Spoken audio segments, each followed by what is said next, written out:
الحمد لله رب العالمين وصلى الله على سيدنا محمد وآله الطيبين الطاهرين. اللهم أخرجني من ظلمات الوهم وأكرمني بنور الفهم. اللهم افتح علينا أبواب رحمتك وانشر علينا خزائن علومك برحمتك يا أرحم الراحمين. Alhamdulillah, we have tawfiq to continue our study of Training and Education Islam by the late Ayatollah Mutahhari. Today coincides also the birth anniversary of Imam al-Kadhim alayhi salam. So I congratulate you and pray that Allah include us among his true followers, inshallah. As you know, Imam Kadhim alayhi salam said, لَيْسَ مِنَّا مَنْ لَمْ يُحَاسِبْ نَفْسَهُ كُلَّ يَوْمٍ. It's not from us the one who doesn't evaluate himself on a daily basis. So we need to do muhasabatun nafs, to evaluate and assess ourselves every day, maybe in the night, maybe in the day, but in every 24 hours, we need to do this. Okay, we were talking about factors that contribute to tarbiyah. The last lecture is about the last factor. This is the end of the book. And that is about working. In Farsi, we say kar, to work. He says, maybe some people think we are the ones who work. Work is our action. Therefore, we decide the type of work that we are doing. It's our effect. This is correct. But your work also has influence on you. You have influence on your work also has influence on you. Or you can say your upbringing and tarbiyah have impact on your work. Then, in turn, work has also impact on your upbringing and tarbiyah. So there's a mutual relation here. If you do nothing,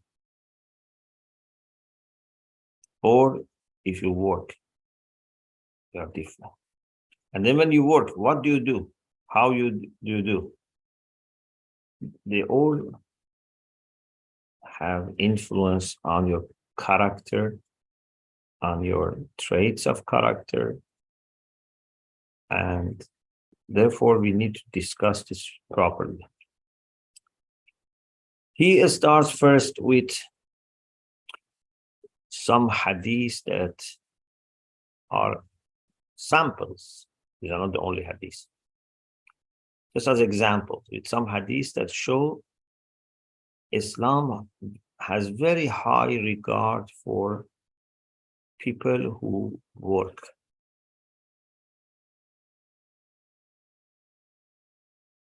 Who are not indifferent, who are not, idle, who are not dependent on others. They try their best to work and make halal earning. For example, there is a hadith in Wasa'il al-Shia. It says, truly Allah loves those who have occupation.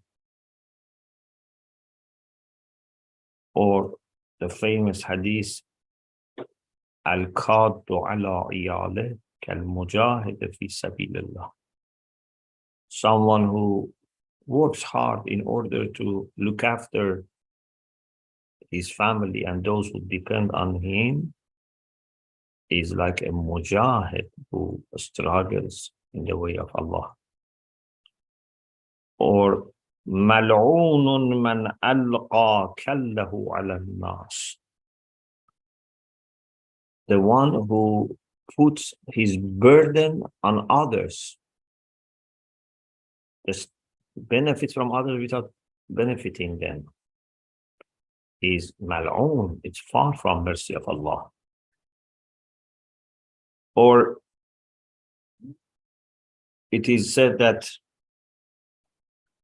when, and maybe this happened more than once, for example, when a person was mentioned that, this person has these qualities, but at the end it was said or replied that this person doesn't work. So Rasulullah said, Sakata min ayni, he dropped from my eyes. Means if he does lots of good things, but is not working, it's lazy or is dependent on others, this is not good. He says some people think that it is a sign of a spirituality, a sign of not being attached to dunya if you don't work. But he says this is not correct. Yes, you can choose a type of work that is meaningful, a type of work that is helping others, a type of work that is not demanding you to do everything just for the work. You have no time for family, no time for ibadah, for learning, for community. Yes, the type of work, the amount of work are very important. But the main thing is that you should work. You should not be passive. Then he tries to explain this from different aspects. One is that he says it's a duty, it's a responsibility. We are benefiting from works of many, many people. For example, he says, the book that we read, this book is an outcome or result of work of many people to make the paper, to make printers, then those who work in the printing houses, they print a book, they have to do the binding, they have to ship it, they have to put it in the bookshelves so that we buy, the people who do the delivery, many, many people. And how the paper is made, it's a long story. So many people have worked for the bread that we eat. Many people have worked. I need also to contribute. I cannot just benefit from the work of others. So maybe one aspect of the hadith which says the one who puts his burden on others is cursed, is far from mercy of Allah. Maybe one aspect is that if you benefit from the work of others in society, it's not just about someone who takes money from people, for example, without working, and or takes goods without working. It can mean also that you are not contributing to social life. Then he says, if you want to focus on tarbiyah, we don't want to talk about the economical, socio-political aspect, just about tarbiyah. So he says, it is good for our body, for our health. If you are active, it's very good for your body. Of course, if you don't exhaust yourself too much, because sometimes people work so much that the body can be hard. But reasonable work is better for body than just resting. Also, it's good for our khayal, for our aql, inshallah I will explain, for our heart and emotions. So he starts with khayal. Alhamdulillah, in the series on Adab al-Salat by the late Imam Khomeini, we recently had 3 sessions on how to control the faculty or the power of khayal and imagination. One of the most destructive things in spirituality is when our khayal is left free. Sometimes you engage your mind in a structured reasoning. Fikr.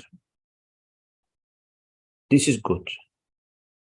You know what you want to achieve, you keep thinking about it, you put premises together to come to conclusion. This is good.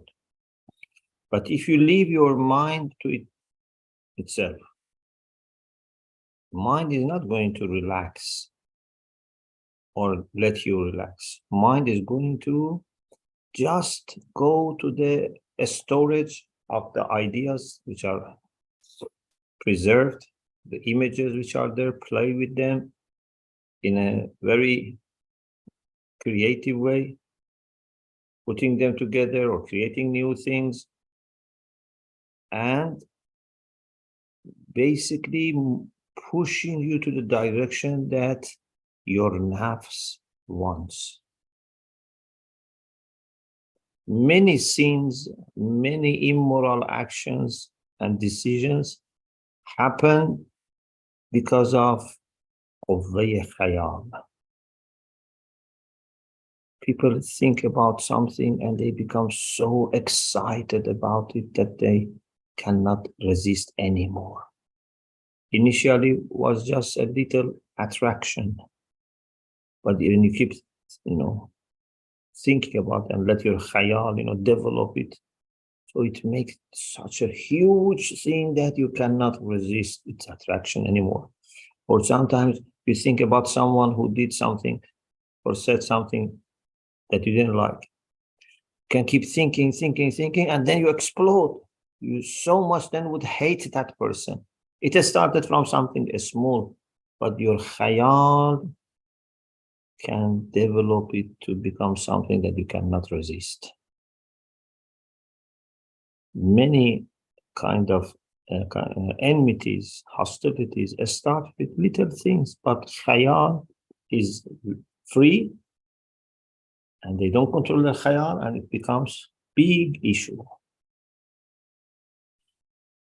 There is a very wise saying that maybe it is from Amir al-Mu'minin alayhi salam. Ayatollah Mutahid here says, as a hadith from Amir al-Mu'minin, there is no reference in the book, but it's very deep. النفس إن لم تشغلها شغلتك. Your nafs is made in the way that if you don't keep it busy, it will keep you busy. You need to engage your nafs in work, study, thinking, tafakkur, studying, so that inshallah you have the lead, you have the control, not the other way around. This is very important. So, nafs helps us with controlling our khayal. And here he quotes from some books that are written even by some non-Muslims who mention the same thing about the power of nafs and khayal and how it can lead to explosion. He says, sometimes people think that, for example, women are more maybe inclined towards ghiba and backbiting than men. Because, some women, when they sit together, they do ghiba. But he says, no, it's not that women have more tendency towards ghiba. It's a matter of who has more free time. If men are kept free, they can do the same. If women are busy, they may do less ghiba. This is in addition to iman and taqwa. But everyone is not that pious that even if they are free, they don't do anything bad. And he says in one of the cities in the United States, there was a story. He says that, I think we mentioned this in the first part of the book as well, that there was a common practice among women that they did gambling. And they tried to stop this bad practice of gambling. Preachers worked, but it didn't stop. Then the mayor said she had a solution because the root of the problem had to be tackled. He realized that they do gambling when they get together because they're free. So suggested that we can have lots of competitions, games, prizes for women who don't work and have free time. And very quickly the problem was solved. So instead of just sitting and talking with each other, they started doing some artistic work, some, I don't know, handicrafts, etc. So it's not a matter of gender, it's not a matter of age. Every human being needs to have plan for their time. Otherwise, free time, instead of being a help, can become a problem, can be a burden, can be a source of drainage of energy or being channeled to wrong things. Of course, when you choose the type of work, there are many factors, but one of the factors is to consider your talents, your potentials. He says, normally, if you undertake a suitable work where your interests are, your talents are, then you can give your heart to that work. Then it's very productive and very healthy. But if your interest is not there and you push yourself to go from this hour to that hour to the office, it can be very much destructive. One benefits of the work is also that you can evaluate yourself. As long as we are at home and doing nothing, don't engage with other people, then we don't know how patient or impatient I am, how creative or not creative, how organized or not organized I am, what are my talents, how good I am in communication, how good I am in timekeeping. So through work, we can also evaluate ourselves. And also we can get engaged into logical process. For example, sometimes people think of becoming rich through things which are not logical. For example, by chance, I don't know, by buying lottery, etc. What is logical is something that can be planned, something that can be available for everyone, something that can be predicted. For example, you say, okay, I can start with this small work and then little by little grow. This small shop or selling something somewhere. Anyway, there are different options for different people, but just something which is predictable, something which is ordinary, which is natural. Don't rely on dreams and I don't know, miracles to happen or accidents.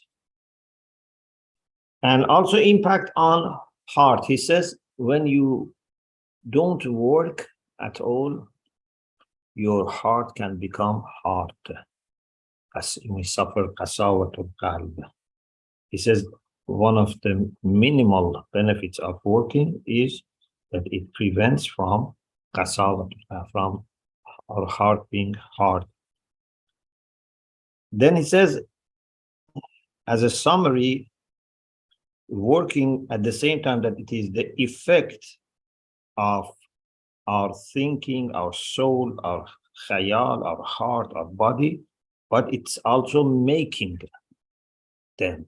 It's a maker of all these factors. And also he says working gives you a sense of honor, a sense of independence. There is a poem which is attributed to Amir al-Mu'minin alayhi salam, which says, لَنَقْلُ الصَّخْرِ مِنْ قُلَلِ الْجِبَالِ أَحَبُّ إِلَيَّ مِنْ مِنَنِ الرِّجَالِ يَقُولُ النَّاسُ لِي فِي الْكَسْبِ عَارُ فَإِنَّ الْعَارَ فِي ذُلِّ السُّؤَالِ. If I move rocks from the top of mountains, they ask me, bring those rocks down. He says this is more lovable to me than doing nothing, but people then would have, kind of favor for me. And then they oblige me, say, we did this for you, we provided you with this. People tell me that working is a shame, or you shouldn't work. But he says shame is in asking people for help, not in working. Working is not shame, even if it is simple work, even if it is, cleaning the streets, there's no shame. But if I receive 10 times more than cleaning the street, but by begging in front of people, or, you're not begging, but accepting from people that they may later, say, we did this for you, did that for you, then that is embarrassing. There's a story of Ibn Sina. Ibn Sina was a very special person in different aspects, very talented, very intelligent. And at some points also, he was asked to be ministers. And so he was involved in administration in very high capacity. It's said that when he was a minister, wazir, at that time minister meant like prime minister or the only minister. So he was passing by a place that a person was working in cleaning the well of like toilets. These people were called kannas, who were either digging wells for toilets, or if they were, filled, etc., they needed someone to clean. He heard that this person who has this difficult job, who has to go sometimes tens of meters, sometimes maybe 100 or more meters down and clean the well, the sewage. So he heard this person says, Gerami dashtam ey nafs az anat ke asan bugzarat bar dil jahanat. Oh nafs, he was addressing his own soul, his own nafs. My soul, I have honored you so that you would not be attached to dunya, or this dunya would pass for you easily, more easily. Ibn Sina was surprised. This person with such job, he says, I have honored you. He says to his nafs. But his job is not a very great job. He asked him, then the reply was remarkable. He said, نان از شغل خسیس خوردن به که بار منت رئیس بردن. He said, if I have a very simple job and I make my own earning, it's better that I work for someone as a boss and then be under that person. I am working for myself. You are working for the king. I am independent, but you are not independent. You have to make sure always that the king is happy with you. Sometimes maybe the king expects you to do wrong things. It's not that every king is just. But I am independent. I don't need to answer to anyone. I don't need to worry about anyone. It's between me and my Lord.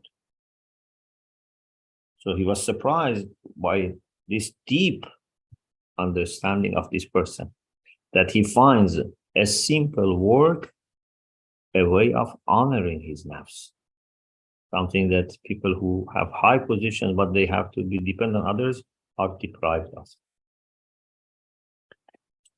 Then he refers to a famous story that one of the companions of the Prophet was very poor.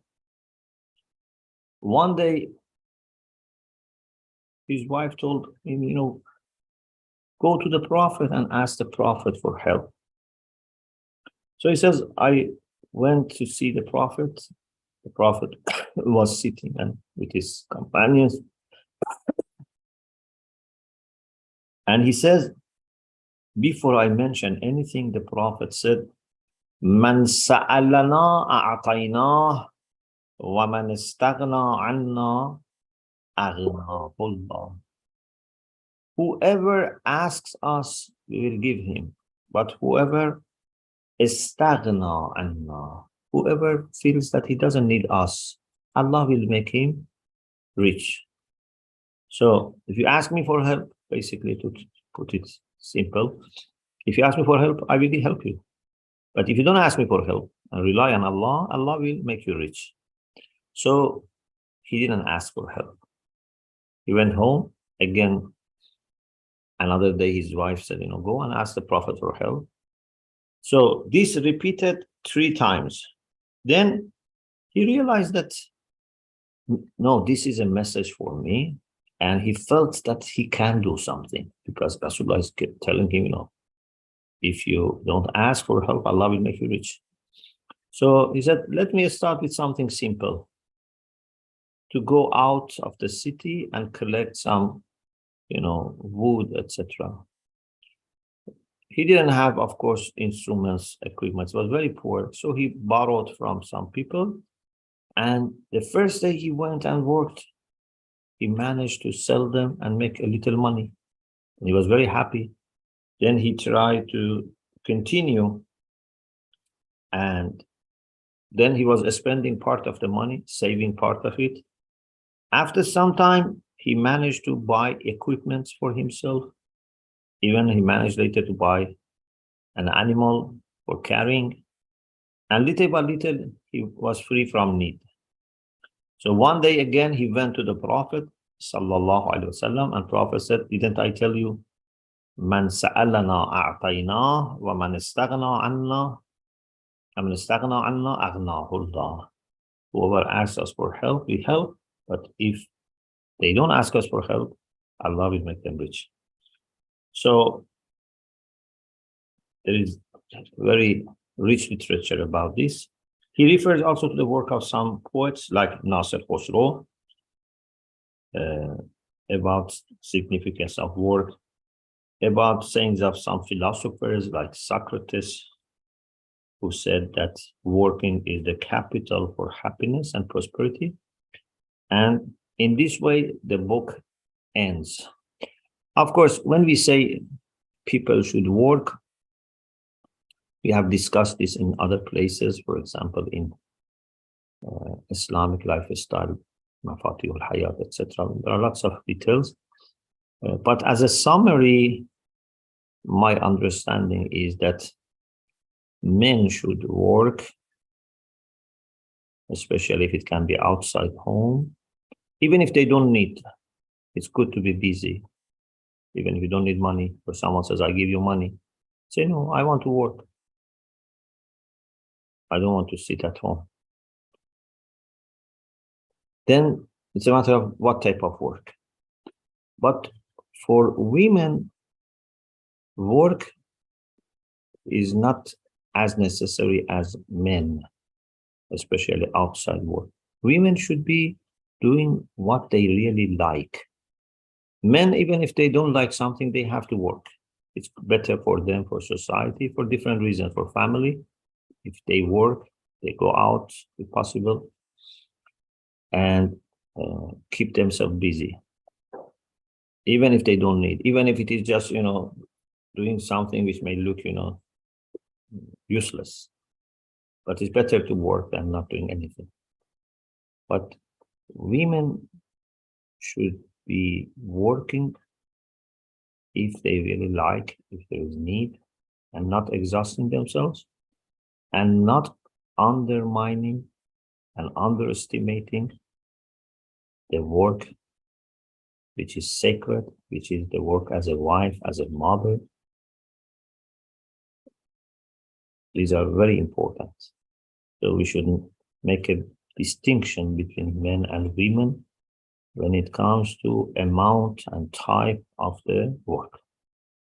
Yes, if you are able to look after your health, your education, your family, you have extra time, of course, it's great. You do something which you like, something which gives you a spiritual satisfaction as well, not just only for the sake of money. Okay, we thank Allah subhanahu wa ta'ala for being able to complete this book. We ask Allah to send His blessing to the soul of Ayatollah Mutahari and his teachers. And we pray that inshallah, all of us can be engaged in proper tarbiyah for ourselves, or help other people, especially our next generation, in their tarbiyah, inshallah. Alhamdulillah Rabbil Alamin.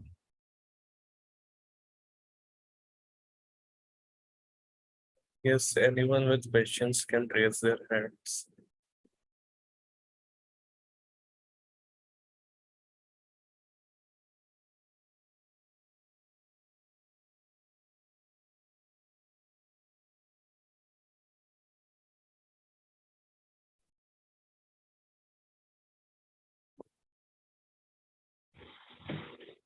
Assalamu alaikum wa rahmatullahi wa barakatuh. Alaikum assalam wa rahmatullahi wa barakatuh. Thank you for your lecture. You're welcome. My question is that how can we recognize our potential?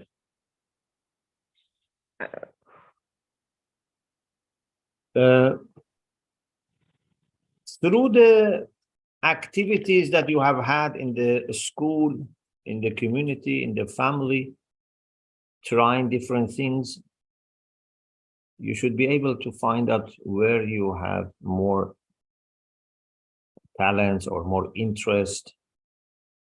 And sometimes people who are experienced, maybe experienced teachers or instructors, they can also help you because they have met many people and they can notice that this person is good for this. So either you yourself should be able to find that through experiences, or someone experienced who knows you can tell you that But if you, in the end of the day, still are not sure, so maybe you can try different things before making long-term commitment.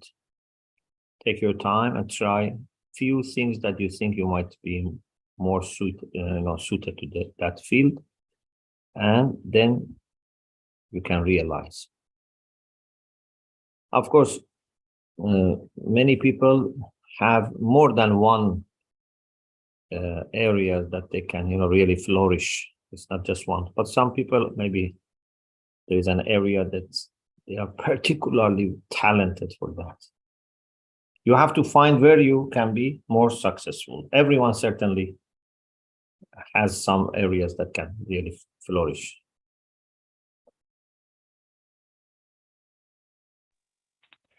Thank you, Aga. Another question I have. Please mention your city also. I'm from Sahiwal, Pakistan. Mashallah. My other question is how important, how earning is important for a lady. Earning money. How important is yes. To make money? Yes, for a lady or a woman. Yeah. Making money was not the main concern. The main concern is to work, to be productive. Maybe you work and you don't make that much money. Maybe you do charity work. The focus was on working. Maybe you do voluntary work. Okay? So we need to work.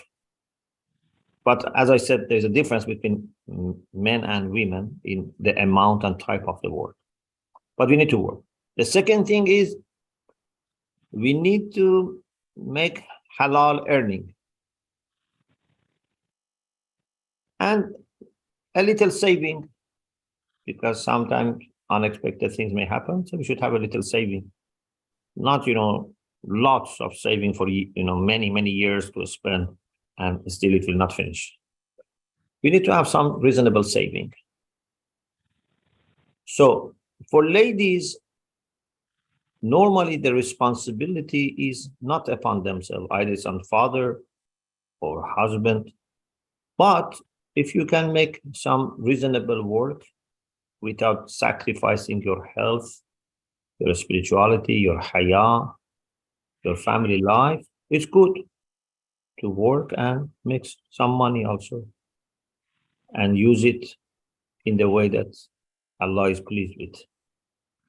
But the value of every person, especially women, is much more than money.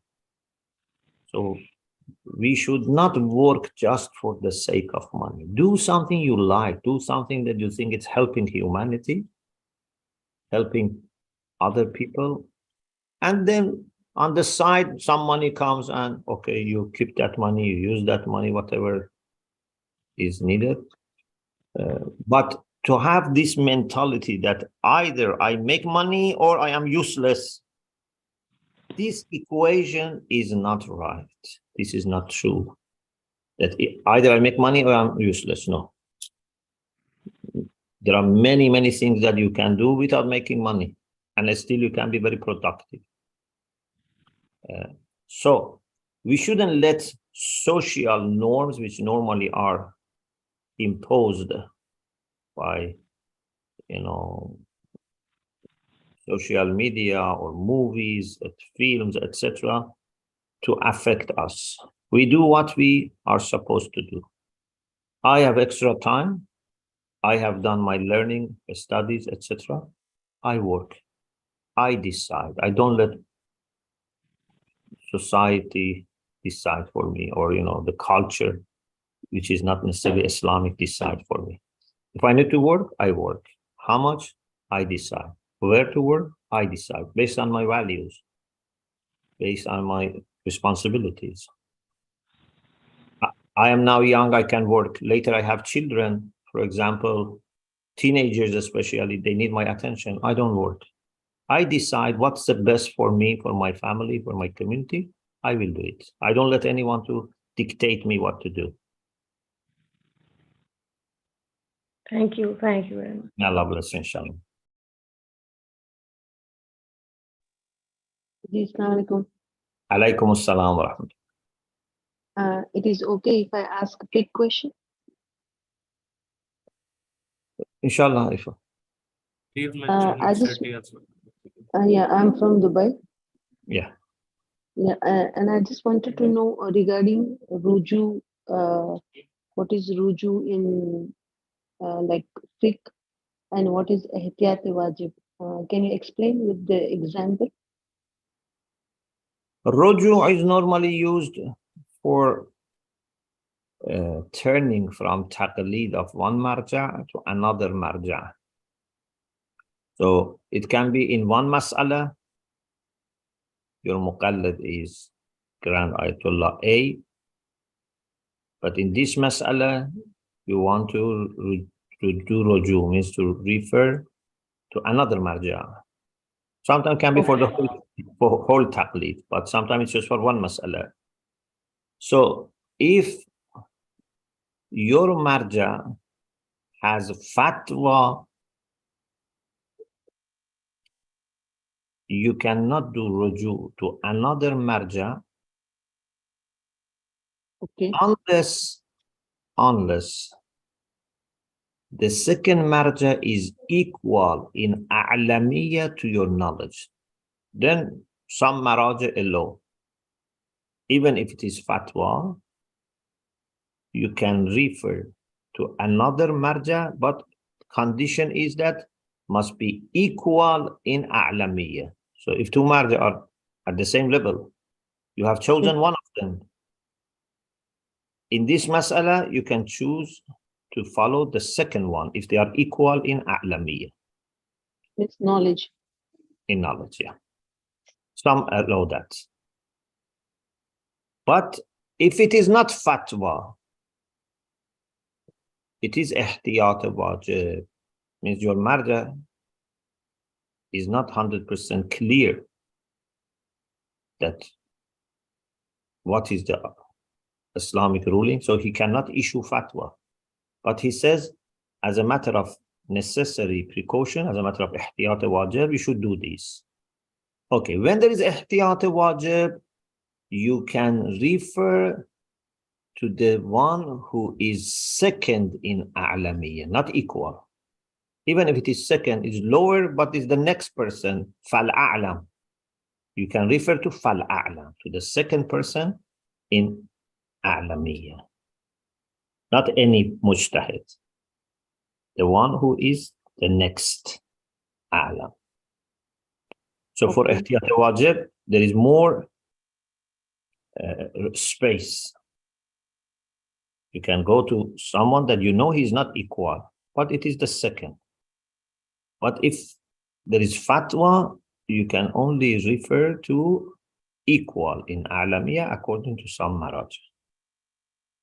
But Aga, how we will decide that who is the on the equal side, or who is the first and the second?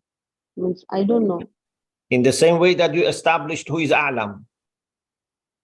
So based, for example, most of people is based on experts' view.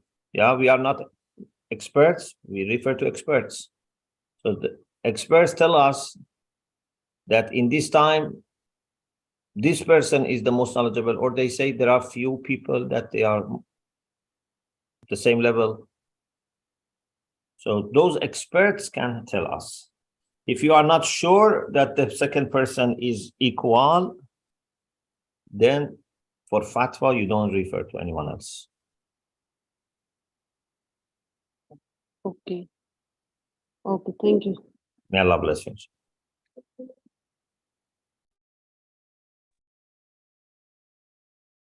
Assalamu alaikum. Alaikum Kashif from assalam. Sydney, Australia. Kashif from Sydney, Australia. Yes. I had two questions, but I will just ask the first one. And if there's more time, then I can ask later on after everyone else. The first question is, how can we train our children to take more risk in terms of starting something new, like, for example, a business or something for themselves?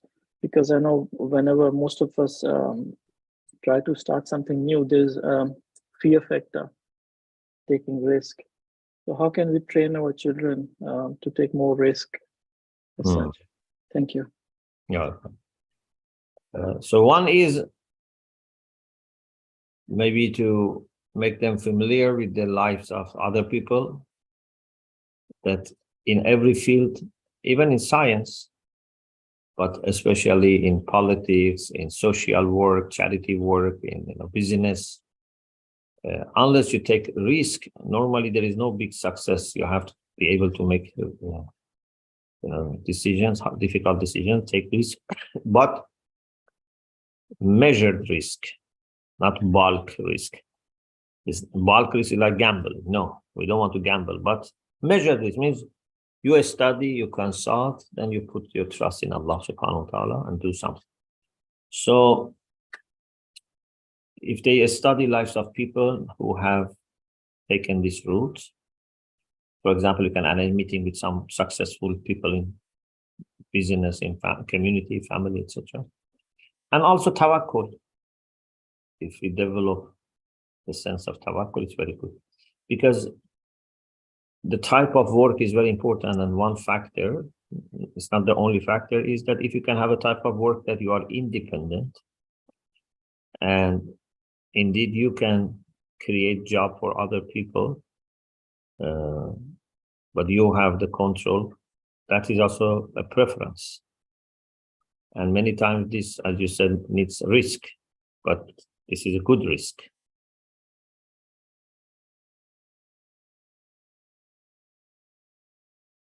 Thank you. Maybe one also introductory step can be that if someone arranges for them a kind of partnership, because at the beginning they are very afraid. So if someone who has more experience, can involve them in some projects, and then little by little they can become independent.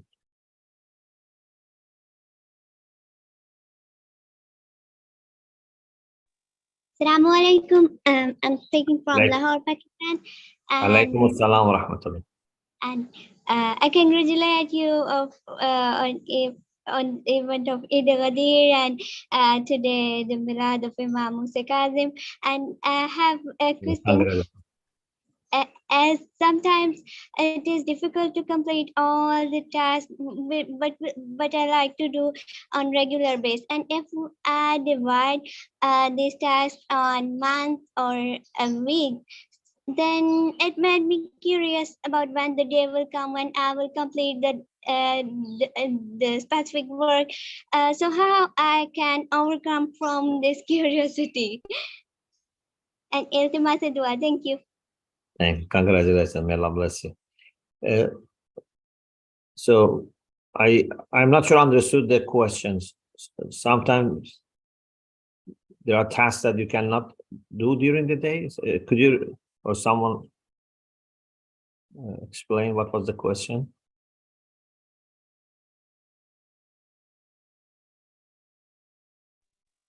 Means if I have to complete 11 or 10 works in a day, but it is sometimes difficult to complete all. And if I prioritize some from them 1 or 2 or 5 tasks for a day, then other will remain. Then the other will remain will just make me curious how when I will complete this. Yeah, thank you. Thank you very much. Ahsan. Yeah, we need to be organized and plan. Planning and organizing our life is very important. So you should see how much you can do every day. You have to be realistic. If you expect too much from yourself, put too much pressure on yourself, it's not going to work in the long term. You can damage your health, you can damage your, mental capacity, etc. On the other hand, you shouldn't, waste your time and say, okay, I do only this much, which is very little. So in a very balanced, reasonable way, you should target certain things for every day and try to do them. No, don't leave it for the next day. But if something really out of control happens, try to do extra next day or extra by end of the week so that you are back to the track. So planning and being organized, these are very important. Amir al-Mu'min said, أوصيكم بتقوى الله ونظم أمركم وأوصيكم بتقوى الله ونظم أمركم. He mentioned nazm right after taqwa. To be organized, to plan, are very important. So undertake some reasonable task and try to deliver it as much as possible. Don't allow too many exceptions. Don't let this be delayed as much as possible.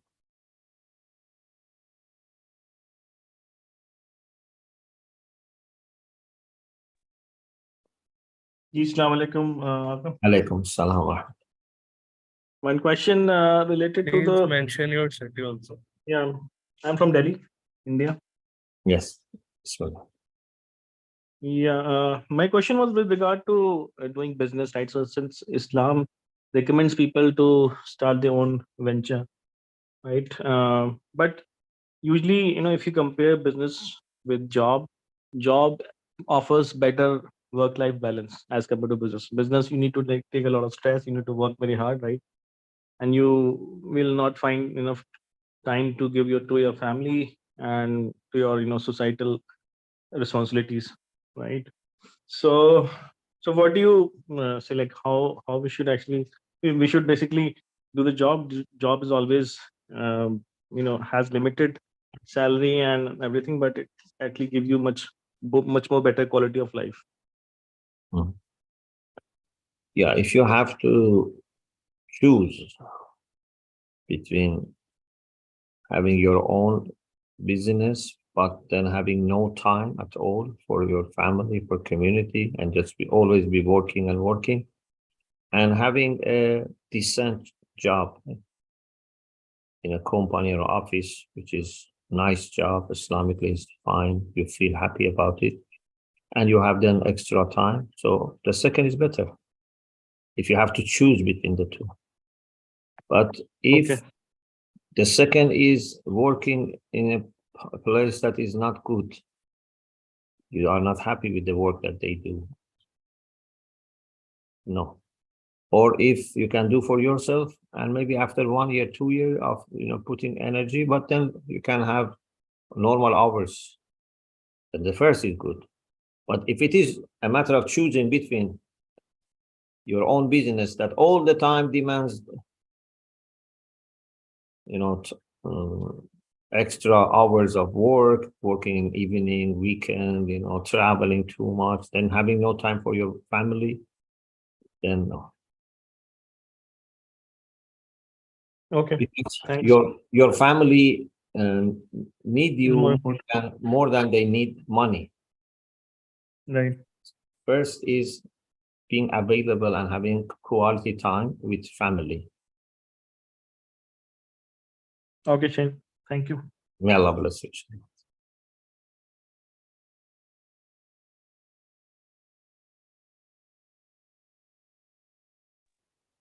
Assalamu alaikum. It's Kashif from Sydney again.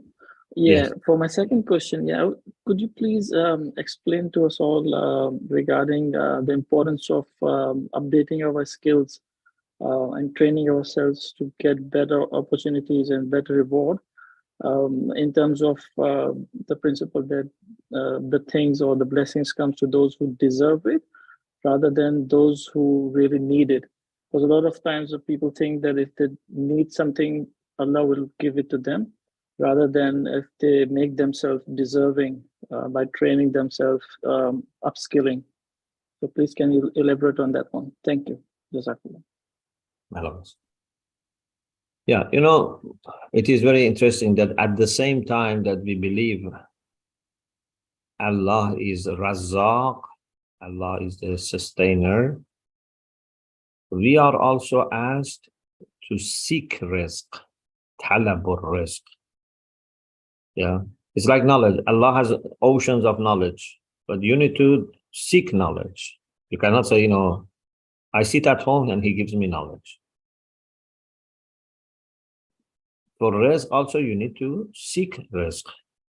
You need to prepare, qualify yourself so that you can get rizq or better rizq. So one part of it is to qualify ourselves by developing skills, by getting experience, by educating ourselves, by presenting yourself. Sometimes you have lots of skills and talents, but no one knows about you. So then the opportunities can be limited for you. So we put our trust in Allah subhanahu wa ta'ala, but also He expects us to act rationally and wisely. So if you want a good job, you pray for it, but also you try to qualify for it. You cannot expect Allah to give a job which has to be given to a doctor to you if you are not a doctor. No, I am praying hard that I become doctor in this hospital. Have you studied? Have you become doctor? Or does anyone know that you are a doctor? No, I am just praying.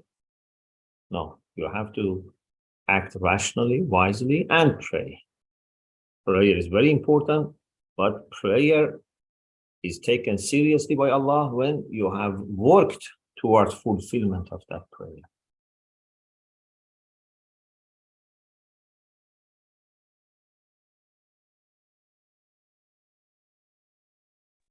Our time is over. Assalamu alaikum, Agha. Yes, sir. Alaikum assalam wa rahmatullah. Rahmatullah barakatuh. Agha, I just have one question. I am doing a research on the Please plants mention mentioned your in the city Quran. also. Sorry. Yes, I'm calling from India, Karnataka state, Tumkur city. Yes. Agha, my question is, I'm doing a research study and I'm doing a research on the plants and the vegetation mentioned in the Quran and the significance of utilizing them in our day-to-day lives to avoid health diseases and, lifestyle diseases. So I wanted to ask you, which books of hadith, should I refer for, to get more information on the plants and the fruits which are mentioned in the Quran? Thank you. You're welcome. I don't remember a specific book. I have to look for it. Maybe in Arabic or Farsi, you find something, but I don't remember specifically. We have, for example, Tibbul Imam al-Rida alayhi salam, the hadith that Imam explains, some of the outcomes of, some food and things like that.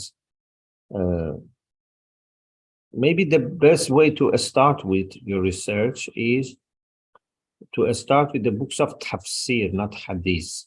But there are some books of tafsir that they mention also hadith about those ayat. For example, if you are working about fig and olive, والتين والزيتون, or شجرة مباركة زيتونة. So you can start with books of tafsir of these verses and then from there expand. They give references to hadith, then go to those books of hadith, then you find other hadiths maybe as well. And there are also some good softwares for searching hadith. So you can use these as keywords and search and find other hadiths.